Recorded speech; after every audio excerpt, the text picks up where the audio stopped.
Hello and welcome. You are watching News 9. This is On Point with me, Krishna Kumar. On Point 1 tonight, we talk about the Thackeray brothers in arms after 20 years of political rivalry. Will the alliance work in the BMC elections coming up? On Point 2, slain Islamist student leader Osman Hadi's brother holds Mohammad Yunus responsible for his killing, warns of more violence. And on Point 3, China is now targeting Indian citizens as part of its expansionist provocations. Second instance in a matter of weeks. That coming up later on the show. But first up, a quick check of all our headlines. The Delhi High Court asks the government to provide GST relief on air purifiers. Says if authorities cannot provide clean air, then at least provide a temporary GST exemption on air purifiers.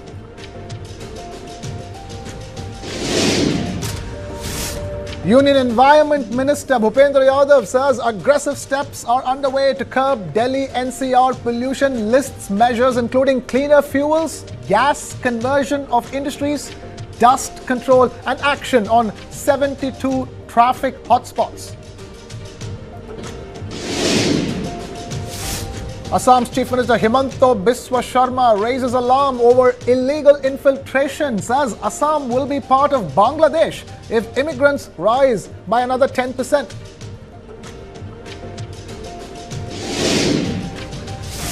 ISRO launches Blue Bird Block 2 satellite from Sriharikota, marks the heaviest payload ever carried by an LV-M3 rocket from India.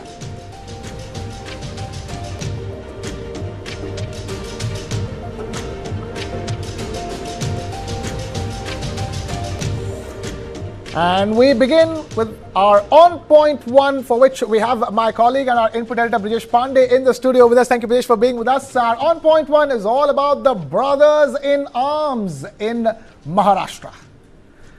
Uddhav Thackeray and Raj Thackeray formalized their political union today after 20 years of rivalry. 20 saal baad, so to speak.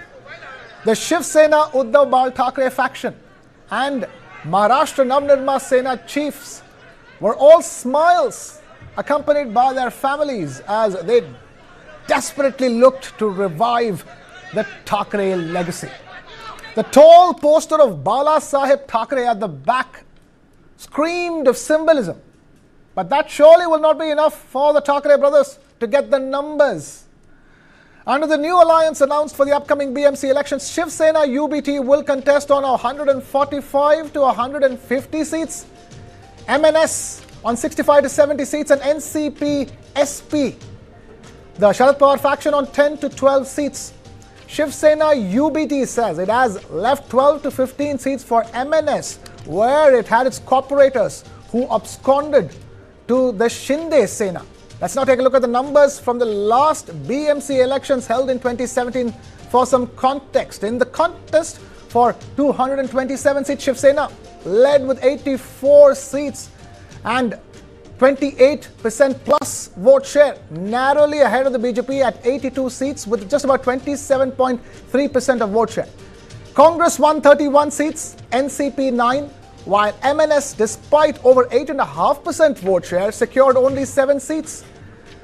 Others took 14 seats, with Nota at 1.9%, pointing to a fractured mandate in Mumbai.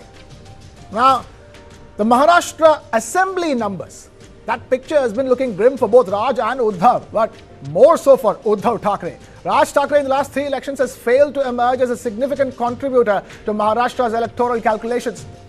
Shiv Sena Uddhav Bal Thackeray faction has seen a decline, which only got worse after the party's division. The BJP continues to be their biggest challenge. And the big questions that emerge from all of this information are these.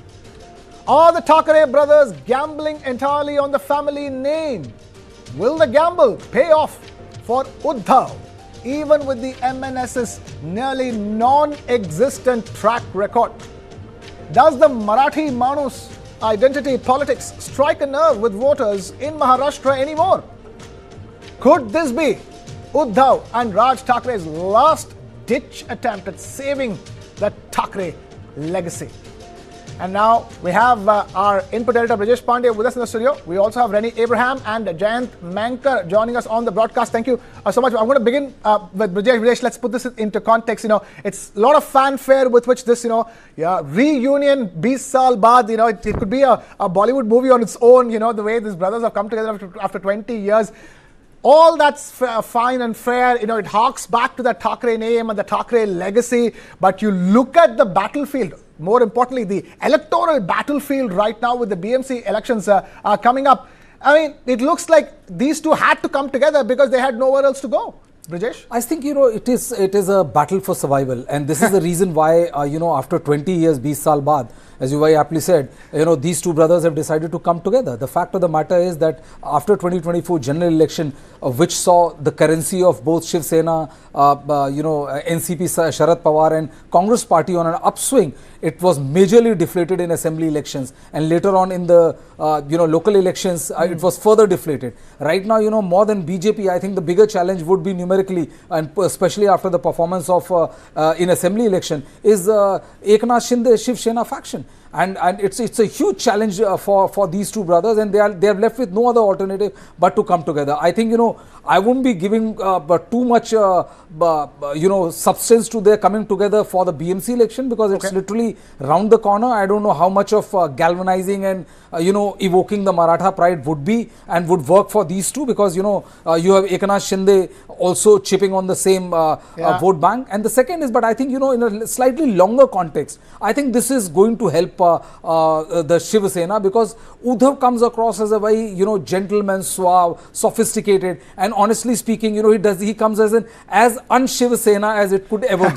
Now that gap, that the fire of Bala Saheb Thackeray, the mannerism, talking in very abrasive fashion, in your face kind of communication, Raj Thackeray has all of those qualities. So I think Raj Thackeray will be able to fill in a lot of what many Shiv Sainiks feel that Uddhav Thackeray lacks. So that will be there, but again, this will also come at its own handicap, which the Congress party has made it very clear that they are fine with Uddhav Thackeray, who is like minus hardcore Shiv Sainik tendencies of Shiv Sena, rather than with Raj Thackeray, who is literally epitome of it. And I'll just take 5 more seconds. And the fact is that we saw MNS, one of the MNS of the areas, is starting saying that if anybody who doesn't speak Marathi, he'll be thrashed by us. So it's back to that politics. Yeah, it's back to that politics. Rennie Abraham is also with us. Rennie, thank you for being with us. Let me quickly take this across to Jayant Mankar. Jayant, that Marathi Manus was the plank on which, in fact, the MNS established itself as a party when it began, and that has been the calling card of the Shiv Sena as a whole, for that matter, ever since the Shiv Sena came about. But how do you see the fact that in the year 2025, as the year 2025 wraps up, with 2026, with the threshold of 2026, these two brothers coming together, how much of a chord do you think they'll be able to strike amongst Marathi-speaking voters in the state of Maharashtra? Do you think that they'll be able to appeal to their, Marathi pride? Krishna Kumar, first, I liked your punchline, 20 saal baad. It's really fantastic. It's because in Chest Marathi in 2006, while leaving Shiv Sena, Raj Thackeray used a particular Marathi word which means actually priest, badwa. I'm using the word badwa, that is a person who I'm using a person who performs the puja at the priest, who performs the puja at Vitthal, the Pandharpur's deity. They are called as badwa. So now in media, that ba turned out to be, what happened, and then all that outcry and everything. But of this course, is turning into a very different discussion than what I thought actually, Jayant Mankar will start with. Let me, can I elaborate? Please continue. Yeah. So then actually Raj was obviously referring to Uddhav, that he was very close to Bala Saheb Thackeray, his deity and all that. So 20 years on, after passing many comments to each other, pinching every now and then, the time has come. Again, what you said is perfect. This is the need of for their own survival. If they don't come together, both Thackerays will go down. Of course, along with Balasaheb Thackeray's legacy and the need of our. No, I don't think they have got love for each other. No, their own political survival. They realized, everybody understands politics. As we people discuss politics, they also understand what is going on, and they realized if they don't come together now, their own party will go down. As Mr. Raj Thackeray has not won a single MLA in 2019 and 2024. And only one MLA in 2014. So he's going down. Same thing Uddhav also realized, with Shinde taking a huge chunk. And if at all they want to survive, with the name Balasaheb Thackeray, and a chance, I should say a chance, given by Devendra Fadnavis, by forcing Hindi in last July. Actually, Hindi is not something anathema for Mumbai. See, Bollywood's hub is Mumbai. Yeah. So I don't think anybody hates Hindi in this city. But rather, we also speak in local train, we speak in Hindi. That's not the question. But the problem is different. The problem is when it is thrusted from primary school deliberately, then came Raj Thackeray's plank. No, we oppose this. And Raj Thackeray, as you also said, he has the knack of catching the news particularly, like Balasaheb Thackeray. He took that particularly, and immediately Uddhav also realizing that now he is losing the ground. Both brothers on 5th of July joined, and today they are banking on the support of around 35% Maharashtrian voters, still the largest chunk in Mumbai. Now the point is this, which you mentioned about Shiv Sena and everything. If you are giving me, I will elaborate. See, there was a time when Sena votes used to get divided to Manasseh or to Shiv Sena or to BJP also. As after 2019 when Uddhav became the chief minister. So since then what happened is like this. But now as both the brothers are together, among the Shiva Sainiks who are getting divided, the so-called upper caste votes of Shiva Sena supporters, they are going in favor of BJP. This is the reality. And I'm saying the so-called lower caste votes are going in favor of Shiv Sena. Right. And Uddhav Thackeray is very well aware about this fact. Yeah. So there were efforts to bring Congress within the alliance, but Congress did not come. As the point was that Congress's point that our Muslim and Dalit, the chunk of votes, they get transferred to Shiv Sena. But Shiva Sainiks, they don't get transferred to Congress. Yeah. Rather they get divided between Sena and BJP. Yeah. So Congress declared their own politics, which is good for them. That is what they said, we don't want you. Uddhav is playing the same thing, that what is good for him. But at the same point, when Uddhav is not getting the chunk of Muslim Dalit votes, which actually gave him more Lok Sabha seats, if you remember, in 2024, as well as in assembly, as he will be missing that chunk of Muslim and Dalit votes, he has to compensate from other sources, that is MNS, or if he will fall short, say around 100 or so, he and his brother will be, he will need the support of Congress to come to the power, and that is what Congress is also eyeing for. Okay. Rennie Abraham, a lot of things need to go right for Uddhav to see what to get what he wants. There is a BMC elections coming up. Brijesh and I have been talking the same thing. I think it's too close. BMC elections is too close for them to sort of galvanize, the forces on ground and ensure, that the electorate comes and votes for them. But of course, this is not just about the upcoming BMC elections. This is the roadmap for the near future, at least up until the next Maharashtra State Assembly elections, isn't it?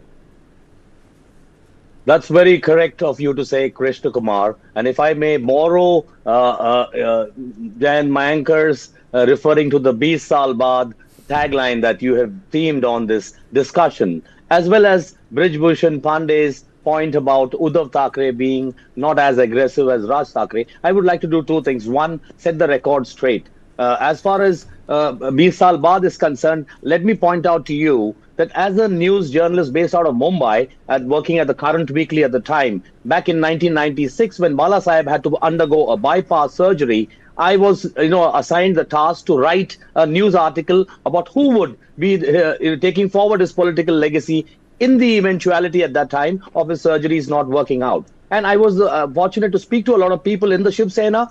And my article, the headline read, "After Bala Saheb Thackeray, it's Uddhav Raj, not Raj's Raj." And that was exactly proven true 9 years later, when Uddhav Thackeray in 2005 was actually anointed as the supremo of the Shiv Sena party. That led to Raj Thackeray moving out. Now, coming to my slight disagreement with Brij Mohan, although Uddhav Thackeray has been a very softer version of his father, Bala Saheb Thackeray, and his own cousin, Raj Thackeray, who has stridently performed and pursued with that aggressive stance that Bala Saheb always ensured, we must not forget that Uddhav Thackeray and the Shiv Sena was able to register 63 MLAs in 2014. It was a dream that Bala Saheb himself could never achieve. In fact, he always lamented openly, "Are ekda tari 60 varti za," meaning at least get 60 plus MLAs of the Shiv Sena elected in Maharashtra. This was achieved by Uddhav Thackeray. So even if you call him soft, you cannot deny the results he had delivered. Therefore, his style of politics, he did change it. He's a very creative guy. He was into photography.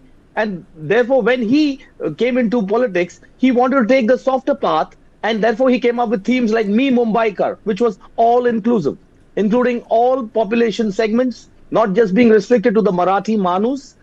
Having said that, after his recent experiences in alliance with the Congress, where the Muslim and Dalit votes mattered tremendously for him, having broken up with the BJP, he has come to realize that his Hindutva stance is somewhere compromised. And that would be the reason why he has decided now to move ahead, like you said, for the next assembly polls, not just limited to the forthcoming BMC and another 27 civic corporation elections in Maharashtra.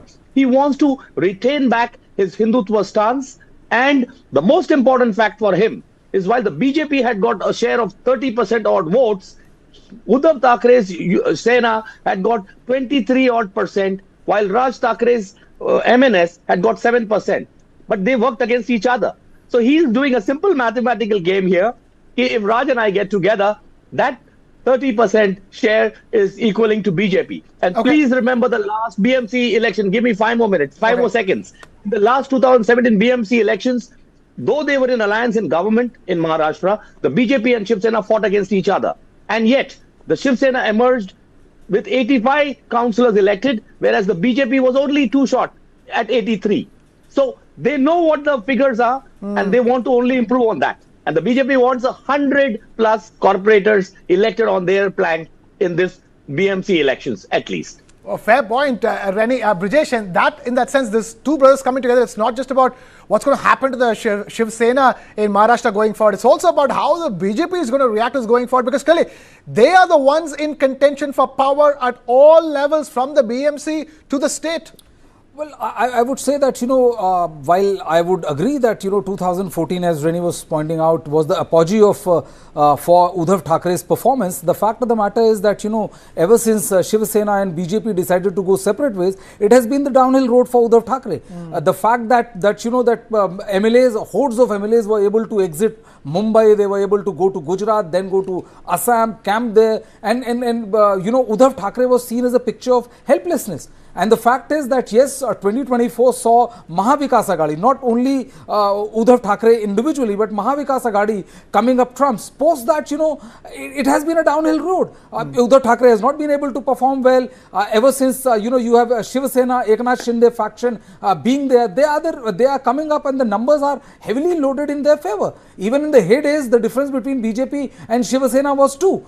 Now in 2024-25 assembly election, BJP has given a miraculous performance. Now if you look at the local election, BJP is right at the top. So I mean, you know, the 2014-17 Shiv Sena is now a very pale shadow of its, I would say, 2014 past. And right now the numbers, any issue which can go right is going right in the favor of BJP and also Eknath Shinde. And that is the reason why, you know, the fact that, you know, all three agreed that yes, it is imperative for both these two brothers to come. They have agreed to come together because literally both of them were staring at oblivion.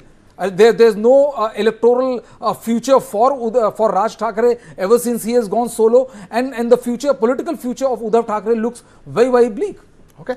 It looks all bleak, but what we do have, as we've been discussing, is a last-ditch attempt. And like in politics, like in every other field of phase of life or any aspect of life, you never know until the final results come out. But for now, I'm afraid we're out of time over here on this discussion. I want to thank Mr. Mankar, Rennie Abraham, and of course our input editor Brijesh Pandey for being with us for that discussion. That's all we have time for on point one.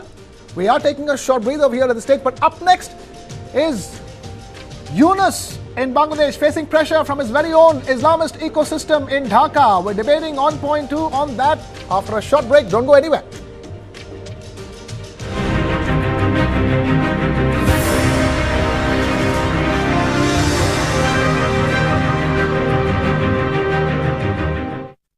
"2026, take notes. Manifesting. For my little Miss Sunshine, tickles and giggles. Also wanna be a biker chick this time. And dear 2026, only love for my people and myself. To manifest my best life, nature's cosmic energy. Now mine, natural diamond intention pendants. Sir waterproofing के लिए best है। वेंकी जी, एक छोटा सा gift Birla opus assurance देने के लिए। ऐसा क्या है इसमें? 1 साल में वाटरप्रूफिंग को कुछ भी हुआ तो वापस करके देंगे। वापस करके देंगे? वो भी फ्री। पेंटिंग में पहली बार बिरला ओपस अश्योरेंस। रजिस्टर करो birlaopus.com पर। Every champion's journey starts with second thoughts. क्या हुआ? Till they see it's possible and there is someone who truly believes in them. एक दिन बहुत बड़ा आदमी बनना है ना? Orchids, the international school, raising 85,000 champions across India. Daily मुझे कॉन्स्टिपेशन की प्रॉब्लम होती है, मैं क्या करूं? 2 स्पून काफी है। ये प्रॉब्लम दूर करने के लिए लायन डेट सिरप। इसमें आयरन, फाइबर्स, विटामिन्स, बीमारी से लड़ने की ताकत बहुत ज्यादा है। फाइबर, कॉन्स्टिपेशन से रोकथाम। रोजाना 2 स्पून लायन डेट सिरप हल्के गर्म दूध में भी मिलाकर पी सकते हैं। लायन डेट सिरप रोजाना 2 spoon.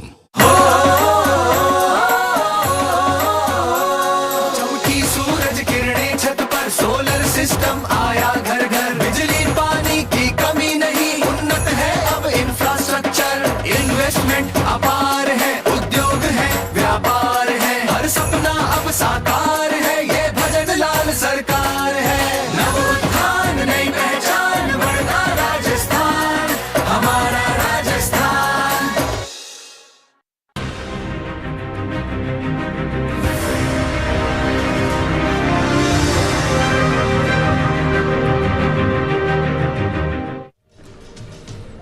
You are watching On Point here on News 9. I'm Krishna Kumar. Time now for our On Point 2, and it's on the turmoil in Bangladesh. Sharif Omar Hadi, the brother of Sharif Osman Hadi, has directly accused the Bangladesh interim government of orchestrating his brother's murder to derail the upcoming national elections of Bangladesh. Omar alleged that the killing is being politically exploited. He accused the authorities of showing no progress in the probe and warned that denial of justice could one day force Mohammad Yunus to flee the country. In a direct attack on Yunus, he claimed Osman Hadi was killed for refusing to bow to foreign interests.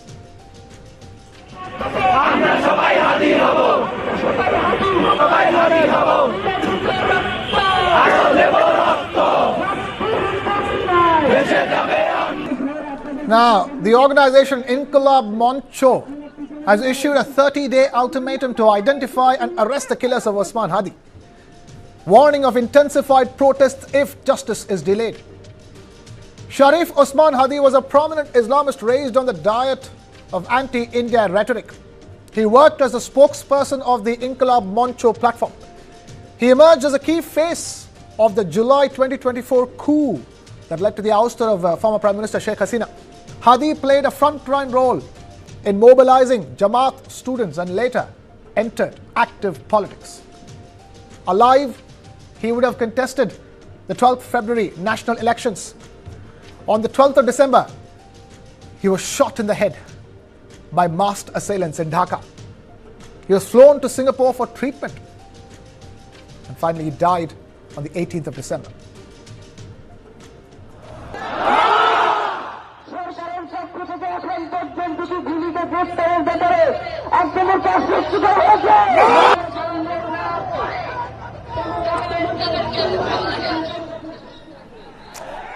Now, amidst this internal rift, Dhaka is now trying to strike a conciliatory note on India. Finance advisor Salehuddin Ahmed says Chief Advisor Mohammad Yunus is actively engaging stakeholders to improve ties, stressing that relations with India have not reached a breaking point. Ahmed underlined that Dhaka does not want bitterness. He said any external attempts to instigate trouble are not in the interest of either nations, and said recent incidents do not reflect Bangladesh's national position. He also emphasized that trade policy remains non-political, pointing to Bangladesh's decision to purchase 50,000 tons of rice from India as a gesture of goodwill. Even as Dhaka continues this lip service, another Hindu family's house was set ablaze in Chittagong, leading to widespread panic and fear among the minorities living over there. The media, meanwhile, continues to be vilified under Yunus's regime. The president of the Editors' Council of Bangladesh, Nurul Kabir, has called the attacks an arson coordinated. He said that Bangladeshi authorities failed to prevent the violence and described the incident as an attempt to burn and kill in a medieval fashion. He said he was convinced that the incident could not have occurred without official failure at the highest level. Editor of the Daily Star, Mahfouz Anam, said that the attacks were murderous in intent, citing videos in which assailants threatened to kill journalists. He said dozens of staff members were trapped on the rooftop as the mob blocked firefighters, turning the attack into a direct threat to journalists' right to survive. The big questions we're asking: is Mohammad Yunus getting a taste of his own medicine? What do we make of Hadi's brother's claim? A message from Jamaat to Yunus? Can we say that cracks have started to emerge in the protest group? And is Yunus trying to delay elections in Bangladesh? We are joining us is Suhas Chakma, Director, Rights and Risks Analysis Group. Suhas Chakma, thank you for being with us over here. Look at what's happening in Bangladesh. Look at the way, that anti-India rhetoric which they used, so successfully in their coup and in the aftermath of the coup. And now you have the brother of one of the activists, the key activists, who was the architects of that July 2024 uprising, now directly attacking Yunus. Well, I think these suspicions were there from the beginning, and we have to remember one thing, that Hadi, as the leader of Inqilab Mancha, he was neither part of the NCP, nor part of the BNP, nor part of the Jamaat-e Islamic. So he was leading his own independent political entity, and he was scheduled or supposed to contest from Dhaka 8 parliamentary constituency. And his opponents were allegedly, the one of the Jamaat-e Islami student leader, Sadek Khaim, as well as the BNP leader, Mirza Abbas. So because he did not belong to any particular political party, so he was always a suspect, and it could be the political work of any political person in Dhaka, simply because they want to eliminate Hadi, because Hadi was too popular and he could have cut votes. So that's why I think Hadi was eliminated by his own colleagues to ensure that, he cannot contest the elections. And if you look at the investigation so far, there is a clear statement from the police officials in Dhaka, saying that they cannot confirm actually whether the killers had fled to India. But if you look at it from the beginning, they're saying that the killer had fled to India, but that's not the case. And now you have the exposure by actually Hadi's own brother, because they know that the persons who had killed Hadi, we are actually connected with the political powers in Dhaka, and he was not such a powerful actor in that sense to, have influence beyond one particular constituency. So, Usman Hadi's, primacy was one on, particular Dhaka 8th seat, and that is not enough to influence the elections in Bangladesh out of this 300 odd seats. Then in that case, who would have killed? I mean, it's very clear that, it was a job which was done from inside by his own partners who are part of the July movement. And of course, Yunus government tried to abuse the whole killing to put the blame on India. I think the only mistake which they did, and which did not go as per planned, is the burning down of the Daily Star and the Protomalo's office, because once the Daily Star and the Protomalo offices were burned down, the entire international community had to come around, inspect it. The EU ambassador has visited, the France ambassador has visited, so many people across the world had spoken about it. So they are slightly now caught off guard on that particular front. So that's why they are making right noises, because the charges are against them with respect to the killing of Hadi, as well as with respect to suppressing, media freedom, human rights violations, which was under the carpet.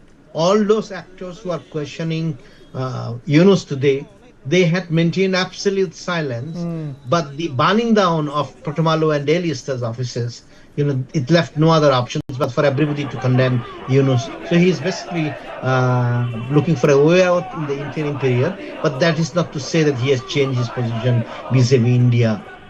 Yeah, that doesn't change, because the entire ecosystem which has taken over the ruling of Bangladesh, the entire ecosystem has an anti-India rhetoric. It's built on that. But what I'm trying to understand is that, with all of this turmoil continuing, is Yunus trying to delay elections in Bangladesh? Well, I mean, the one thing is absolutely clear, that Yunus doesn't want to leave power.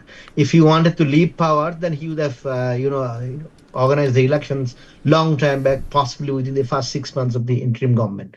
The fact that he has dragged on, to power on different excuses, including the reforms, basically makes it very clear that he wants to remain in power. And we always have to remember that apart from the parliamentary elections, which lead to the formation of the government of next government of Bangladesh, he is also holding the referendum on that particular day on the July Charter, and that July Charter gives more power to the president. So he is looking forward to some kind of arrangement where he will be the next president of Bangladesh, exercise undue influence and control over a parliamentary government. And with respect to that, he has either two options: either to delay the elections if he is convinced that he is not in a position to hold on to power if he holds free and fair elections. So therefore, he would like to delay the elections. Otherwise, he would try to rig the elections. And at this point of time, because of the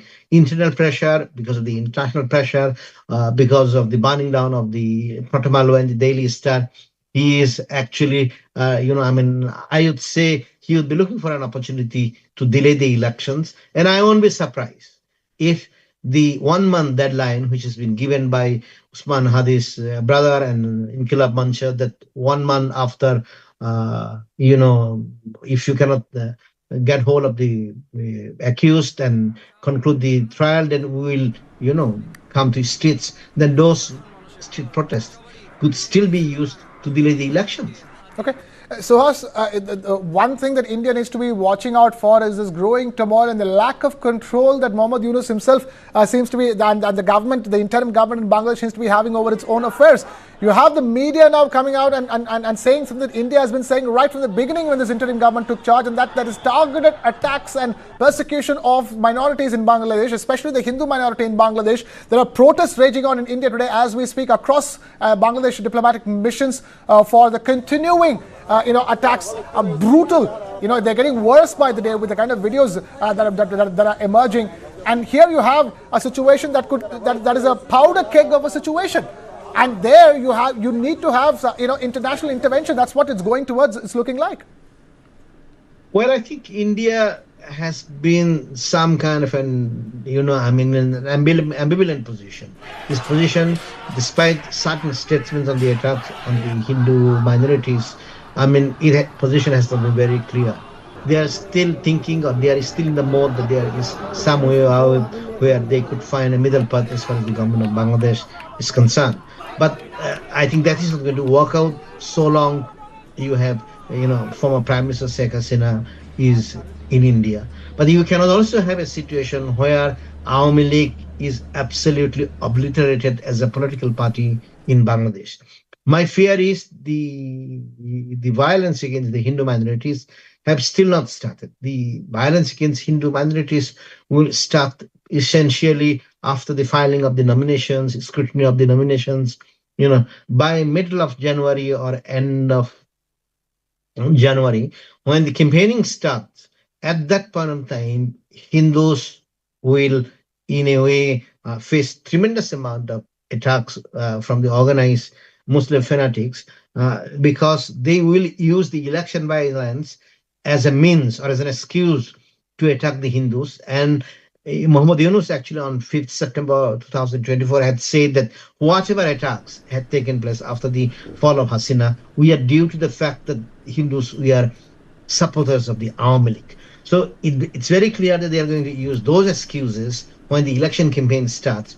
The political violence which takes place between the parties, whether it's BNP and the Jamaat-e-Islami NCP, will be used actually to target the Hindus. But because India has a policy that will use the border fencing, will not allow the Hindus to come and come to India, and Hindus should fight back in Bangladesh without necessarily any kind of support from India. I think they are in a terrible situation. Okay, but so as the thing is that across the border, when you have a situation in a country that's volatile, it's a security risk. It's a national security risk for India through the borders, isn't it? Well, it's absolutely a security risk. India cannot undermine the fact that in the last 1 year and 4 months, Pakistan's ISI has already stepped into Bangladesh. Turkey's, organizations are there. So there's a security risk. There are clear-cut cases of training by the Islamists in the Chittagong Hill Tracts region, especially in Bandarbahar district. And if you have followed the news, in the last 1.5 years, this 10 division of the Bangladesh army in the Ruma cantonment and in the Cox's Bazar, they have been very busy to facilitate the visit of the Pakistan's ISI. And it is heard that, in fact, on 9th and 11th of December, there was a meeting which was organized by the Pakistan's DCFI, which involved one of the local terror organizations supported by the Bangladesh government. That's the Janasamati Samiti, then ARSA, which is the Rohingya organizations, and a couple of Indian or anti-Indian organizations. A meeting took place in Cox's Bazar between 9th to 11th of December. So these are things, I think, which should be worrying in India, and is an absolute national security risk. Absolutely. We have Ambassador Veena Sikri, former High Commissioner of India to Bangladesh, with us on the broadcast as well. Ambassador Veena Sikri, we were just discussing, with Mrs. Suhas Chakma, that this is a national security risk for India. The situation in Bangladesh per se, look at how out of control it's getting, especially with, Osman Hadi's brother now saying it's Muhammad Yunus who got my brother killed. I think one has to recognize that the root cause of this problem is, number one, that it was not a revolution or a student uprising. It was a regime change operation. And the Jamaat-e-Islami is now in control, and Muhammad Yunus is their spokesperson. They did not want to organize elections at all. They wanted it to be 4 years without elections for reforms. But the people insisted on elections. And now in the election process, the Jamaat is getting together all the Islamist groups and wanting them to get to power.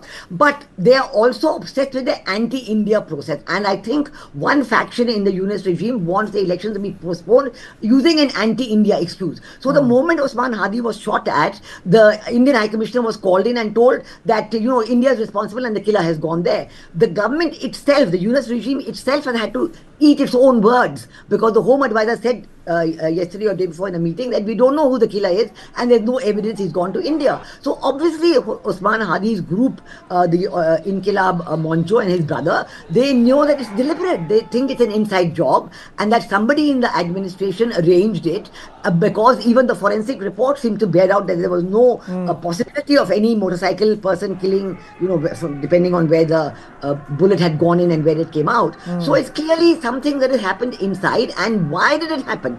Is it because you want to postpone the elections? Is it because Mohammed Yunus is feeling some pressure? He is extremely unpopular, and there's a lot of pressure on him to leave his post, because there are two things. People in Bangladesh have expressed their opinion for two things. One is the elections must be inclusive. 70% in a Pratham Alo survey published on 9th of December said that 70% have said Awami League must be allowed to participate. Not that 70% are going to vote for Awami League, no, but 70% want an inclusive election, which is democratic, and this Mohammed Yunus regime does not want. This is one thing. So the force for inclusive elections is very strong. Secondly, tomorrow we know that Tariq Riyad is going to come back, and there's going to be a huge upsurge in BNP popularity. So Yunus and the Jamaat Islami, which is behind Yunus, they are worried about that, and they want to again do a kind of a blame on India thing.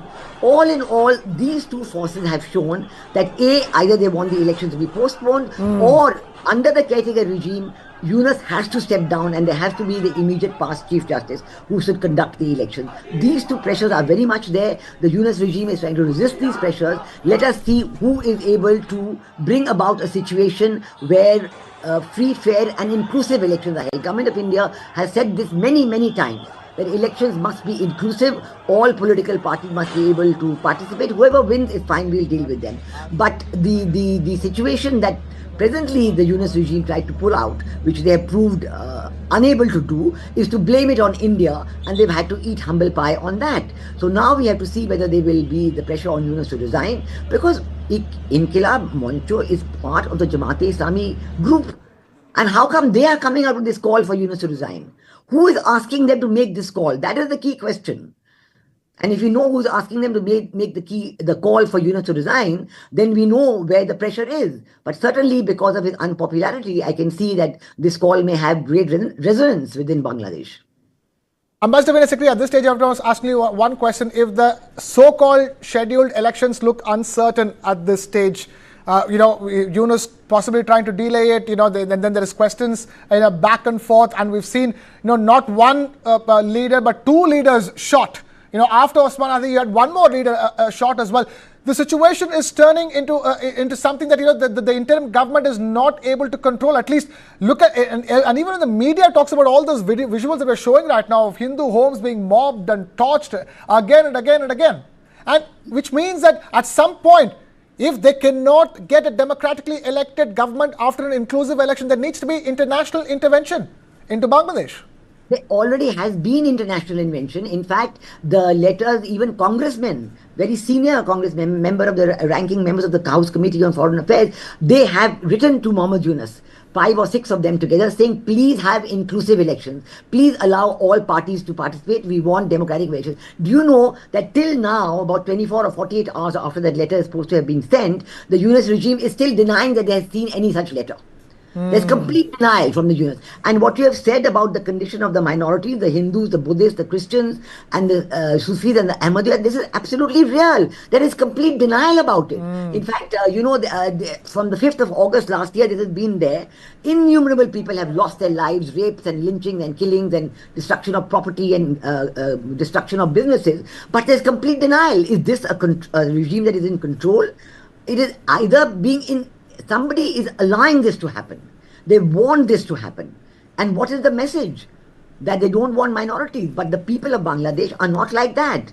They want to go back to a democratic rule which follows the constitution of Bangladesh, which is based on democracy, secularism, nationalism, and social justice. Right. So I think this kind of attempt to grab everything and then to make sure that the Jamaat-e-Islami comes to power, this is facing challenges. It's getting increasingly difficult. Right. I cannot predict what will happen in the next 24 or 48 hours after Tariq Zia comes back, but I certainly think it will add another edge to the situation in Bangladesh, and it will make it impossible to have elections at the same time as all the Hindus and Buddhists and Christians are being killed, and on the other hand to have elections which leave out the major political parties.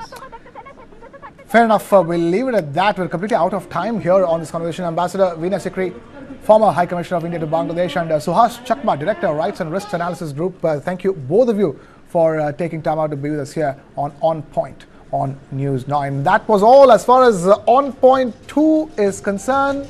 Time now for On Point 3, where we talk about repeated provocations by China targeting Indian citizens. 2 Indian citizens harassed at Chinese airports in a span of weeks.